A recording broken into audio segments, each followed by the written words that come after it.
In recent years, video games have become the victim of the blame game for a variety of reasons. On July 22, 2011, Anders Breivik went on a killing spree in Oslo, Norway, and proceeded to credit video games for some of his combat knowledge. We sometimes hear stories of people depriving themselves of basic sustenance for hours or even days on end as they play their favorite online games. And then we hear the increasing threat of childhood obesity due to the ease of access to technology that encourages a sedentary lifestyle. But in truth, video games are taking far more of the blame for problems like this than they deserve, while receiving far too little of the praise that they have earned.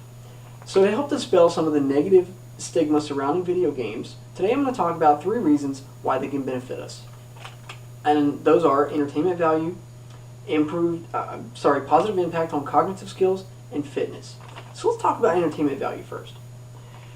As a general rule, video games, like books and movies, are a storytelling medium. What separates them from the other mediums, however, is interactive immersion. As opposed to watching a story from the outside looking in, as you would in a book or a movie, in a video game, you are a part of the story as it unfolds. This type of immersion helps to satisfy a natural human desire to become a better, superior version of ourselves. It offers a certain level of escape that allows us to become something that we normally could not be. Immersion also helps to expose gamers to an artistic interpretation of real-world social and cultural issues. A variety of values can be explored, and the better the game writing, the better the experience will be for the gamer. Consider a game like Dragon Age Origins, which portrays character with very strong conflicting views on central topics. This not only helps to further plot tension, but to allow the gamer to view a controversial issue sometimes parallels those in real life through an objective lens.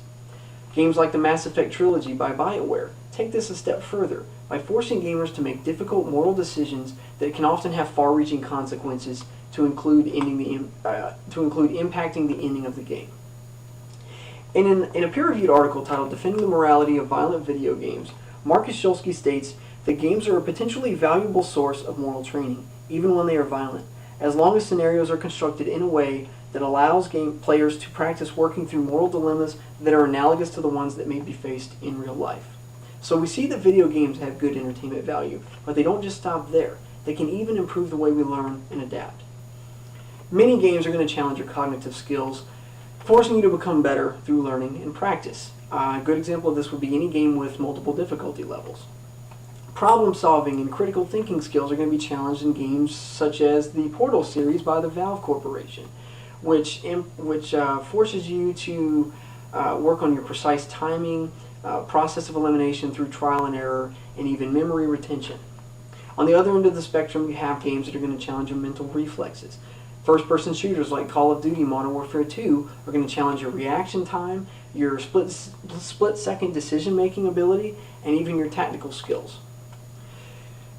Racing games and sports titles are going to bring their own sets of challenges to such things as reaction time, accuracy, and spatial awareness. In an article from the Review of General Psychology titled "Video Games and Spatial Cognition," Ian Spence and Jing Feng of the University of Toronto kind of support this concept by saying, because fundamental sensory and perceptual cognitive skills serve as the building blocks for higher level cognition, the ability of action games to improve basic processes has made them an attractive candidate for further experimentation. So we've covered entertainment value, we've seen that games can help you learn and adapt. Now we're going to talk about the third and possibly the most important benefit of video games, and that is fitness. Now I know what you might be thinking, but allow me to explain. With the advent of motion-based gaming technology for the home environment, exercise has now become a potential benefit of video games. New technology such as the Xbox 360's Kinect allows the gamer to experience a new, fun alternative to a traditional workout, especially if other alternatives aren't available there. Sticking with Kinect as my main example, with the Kinect, the only accessory required is you. Your body is the controller. Games such as Kinect Sports are going to challenge your hand, eye, foot coordination, and even your aerobic fitness. Further, the competitive nature of games like this, as well as the multiplayer capability, allows for the participation of an entire family, creating a social event that reaches further than, say, sitting on the couch watching a movie with a TV dinner in your lap. With the increasing threat of childhood obesity growing every year, Motion-based games can also help to prevent bad health habits early on in children's lives, while still providing a competitive and visual stimulation. The fun and engaging experience that motion-based games can provide could encourage children to pursue fitness as a fun lifestyle, as opposed to avoiding it like the plague. Further, some sports titles that correlate with some motion-based sports titles could encourage children to go out and play the real thing.